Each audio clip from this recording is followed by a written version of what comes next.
School के classic nerd से लेके तेज भागने वाले एक डीमन तक ये रहे ओकारुन के सभी फॉर्म्स। तो चलो स्टार्ट करते हैं सबसे पहले फॉर्म से, जो कि है नर्ड फॉर्म। एंड ये वही फॉर्म है जिसमें हमने ओकारुन को सबसे पहली बार देखा था। एक क्लासिक एनिमे नर्ड गाय जिसके आंखों पे हमेशा बड़ा सा चश्मा और हाथों में एक किताब रहती थी। यहाँ तक कि वो क्लास में बुली भी होता रहता था, लेकिन उसे इस सबसे ज्यादा फर्क नहीं पड़ता था क्योंकि वो जिंदगी भर से बुली ही होता हुआ आया है। एंड इसी वजह से उसके कोई दोस्त भी नहीं थे। लेकिन ओकारुन का ये फॉर्म एकदम यूजलेस नहीं था क्योंकि इस फॉर्म में वो स्पिरिट्स को देख सकता था, क्योंकि उसकी स्पिरिचुअल पावर और स्पिरिचुअल अवेयरनेस काफी ज्यादा थी। खैर स्कूल में वापस आते हैं जहाँ पर ओकारुन रोज की तरह बुली हो रहा था, लेकिन तभी वहाँ पर मोमो आया से आ जाती है, स्कूल की एक पॉपुलर गर्ल, और वो वहाँ पर आके ओकारुन को बुलीज से बचा लेती है। और जैसे ही बुलीज रुक जाते हैं वो वहाँ से उठ के वापस अपने काम करने चली जाती है। लेकिन ओकारुन को ये लगने लगता है कि मोमो को उसकी एलियन वाली बातों में इंटरेस्ट है, तो वो उसके पीछे भाग कर जाता है और एलियन वाला ज्ञान पेलने लगता है। लेकिन उसकी बातें सुन के मोमो का दिमाग खिसक जाता है और वो उससे कहती है कि वो एलियंस पर बिलीव नहीं करती,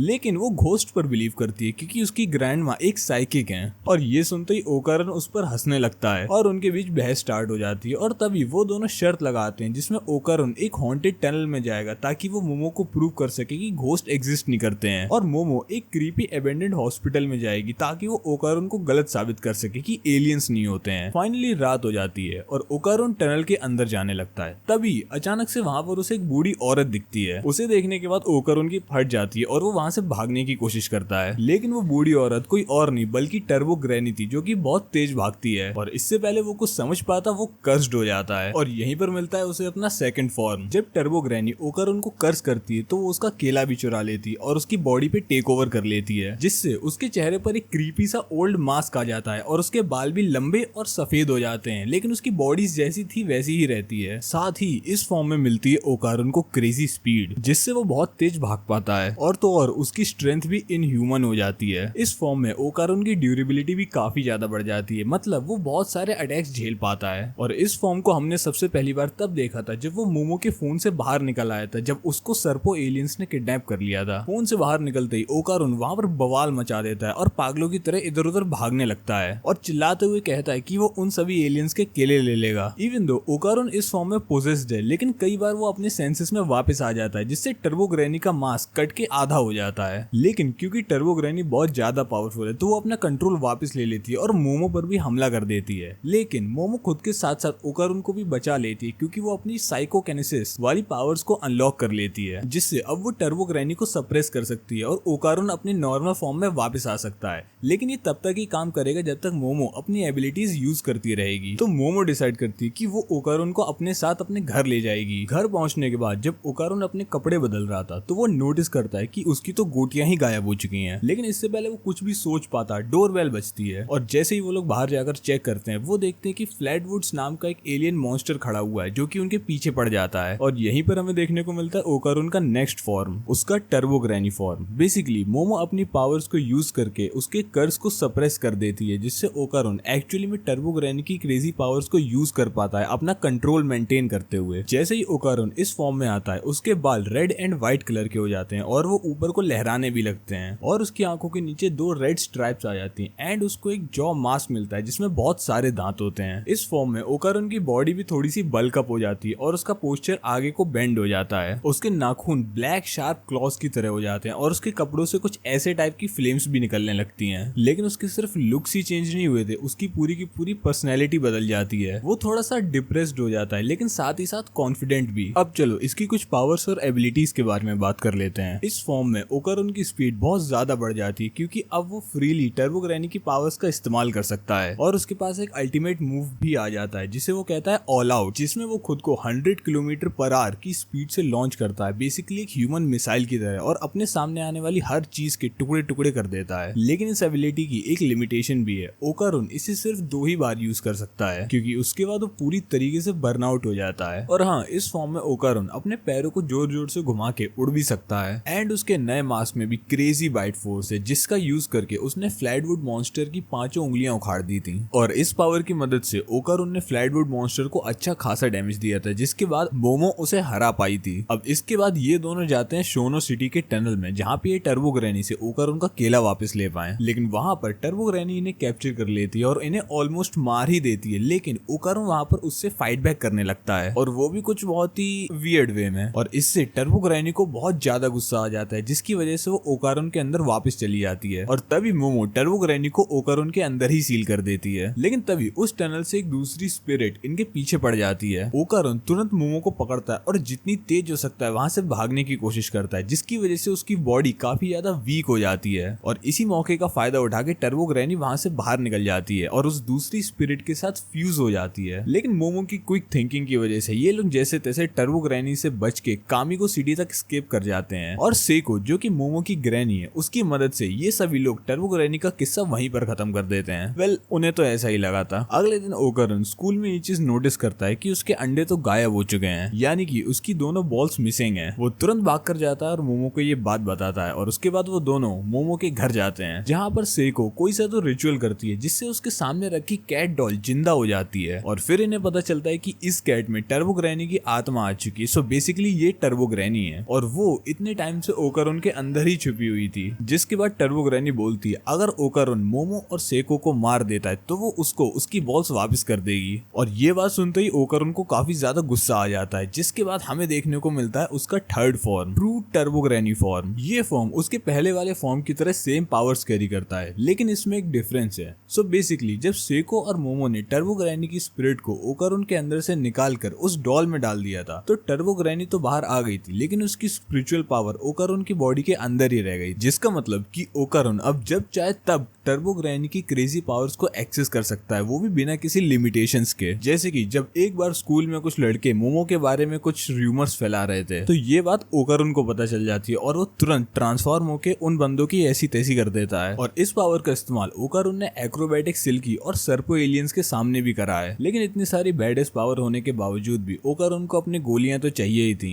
तो वो टर्बो ग्रैनी से उनकी लोकेशन पूछता है और उन दोनों के बीच में एक डील सेट होती है कि जैसे ही ओकारोन को अपनी बॉल्स वापस मिल जाएगी, वो टर्बो ग्रैनी को उसकी पावर वापस दे देगा। और इस पॉइंट के बाद ओकारोन अपनी ट्रेनिंग जारी रखता है और स्ट्रॉन्ग होता चला जाता है, जिससे वो टर्बो ग्रैनी की पावर्स को और अच्छे से इस्तेमाल कर पाए। जिसके बाद सीरीज में आता है इविल आई कार, जहाँ पर सबको लगता है कि ओकारोन ने इविल आई को हरा दिया था, लेकिन ओकारोन को ये बात पता थी कि इविल आई उससे कहीं ज्यादा स्ट्रॉन्ग था, जिसकी वजह से ओकारोन डिसाइड करता है कि वो और ट्रेनिंग करेगा जिससे ज्यादा स्ट्रॉन्ग हो पाए। जब टर्बो ग्रैनी उसे ट्रेनिंग करते हुए देखती है तो वो उसे अपनी ट्रेनिंग ऑफर करती है, जिससे ओकारोन उसकी पावर्स को प्रॉपर्ली यूज कर पाए। वो उसका ऑफर एक्सेप्ट कर लेता है और टर्बो ग्रैनी की ट्रेनिंग के बाद ओकारोन कॉम्बैट रिदम को मास्टर कर लेता है, जो कि 5 अटैक्स का एक कॉम्बिनेशन होता है एक सिंगल बीट पर। और अपनी इस न्यू स्किल का यूज करके अब वो इविल आई को अकेले ही हरा देता है। लेकिन जब सब कुछ सही चल रहा था तभी एक एलियंस का ग्रुप आ जाता है एंड वो लोग ओकारोन को बुरी तरीके से डिस्ट्रॉय कर देते हैं। ओकारोन की हालत इतनी ज्यादा खराब हो जाती है कि वो हॉस्पिटलाइज हो जाता है। और यहीं पर हमें ओकारोन का नेक्स्ट फॉर्म देखने को मिलता है, जो कि ये स्पिरिट फॉर्म। जब ओकारोन अपने हॉस्पिटल बेड पर बेहोश पड़ा हुआ था, तभी अचानक से उसकी आंख खुलती है और वो अपने आप को एक वियर्ड फॉर्म में देखता है, जैसे कि उसकी आत्मा उसके शरीर से ही बाहर निकल गई हो। इस फॉर्म को सिर्फ कुछ एक्सेप्शनल लोग ही देख सकते हैं, जिनके पास एक बहुत बढ़िया कंट्रोल होता है उनकी स्पिरिचुअल पावर पे, जैसे कि सेको। दैट मींस बाकी लोगों को ओकारोन का ये फॉर्म दिख ही नहीं सकता था एंड ऑब्वियसली वो इस फॉर्म में फ्लाई कर सकता था। और तभी अचानक से वो अपने बगल में रखे हुए एक टेलीफोन के अंदर खिंच जाता है और टेलीपोर्ट होता है सीधा सेको और टर्बो ग्रैनी के पास। और यहाँ पर उसे इस फॉर्म का सबसे बड़ा साइड इफेक्ट पता चलता है, अगर वो इस फॉर्म में ज्यादा देर तक रहेगा तो वो एक्चुअली में मर सकता है। एंड ऑफ कोर्स इससे टर्बो ग्रैनी की पावर्स भी हमेशा के लिए चली जाएंगी, जो कि टर्बो ग्रैनी बिल्कुल नहीं चाहती थी। इसीलिए वो ओकारोन को एक वे बताती है जिसमें वो टर्बो ग्रैनी की पावर्स को यूज करके टेलीफोन केबल्स के अंदर ट्रेवल कर सकता है, जो कि सुपर फास्ट होता है। और यही है ओकारोन की न्यू एबिलिटी। लेकिन इसको यूज करने के लिए उसको स्पाइरल शेप्ड मैग्नेटिक फील्ड के फ्लो को राइड करना होता है अपनी टर्बो ग्रैनी स्पीड को मेंटेन करते हुए। और इतना ही नहीं, सेको उसे स्पाइरल पावर भी सिखाती है, जो कि एक आर्ट है जिसमें यूजर स्पाइरल डायनेमिक्स को यूज करता है अपनी एबिलिटीज को सुपर चार्ज करने के लिए। एंड मेरे को पता है तुम्हें इसमें से कुछ भी समझ में नहीं आया होगा, सो बेसिकली इतना समझ लो कि ओकारोन पहले से काफी ज्यादा फास्ट और कहीं ज्यादा गुना स्ट्रॉन्ग हो जाता है। एंड इसी पावर का यूज करके ओकारोन अनलॉक करता है अपना next form, turbo granny form version 2, जहां सभी लोग एलियन से लड़ रहे थे और पूरी दुनिया को बचाने की कोशिश कर रहे थे। वहीं ओकारोन अपनी स्पाइरल पावर्स का यूज करके अपनी बॉडी में वापस आ जाता है और जैसे ही वो अपनी बॉडी में एंटर करता है, वो तुरंत सुपर फास्ट स्पीड से लॉन्च होकर बैटलफील्ड में चला जाता है और रेडी हो जाता है सभी एलियन से लड़ने के लिए। उसी फाइट के दौरान जब एलियन की रीइंफोर्समेंट मोमो को कॉर्नर कर देती है, तभी अपनी सुपर फास्ट स्पीड और नई टेक्निक का यूज करके वहां पर ओकारोन आ जाता है और मोमो को बचा लेता है। इस फॉर्म में उसकी स्पीड इतनी ज्यादा बढ़ गई थी कि ऐसा लग रहा था कि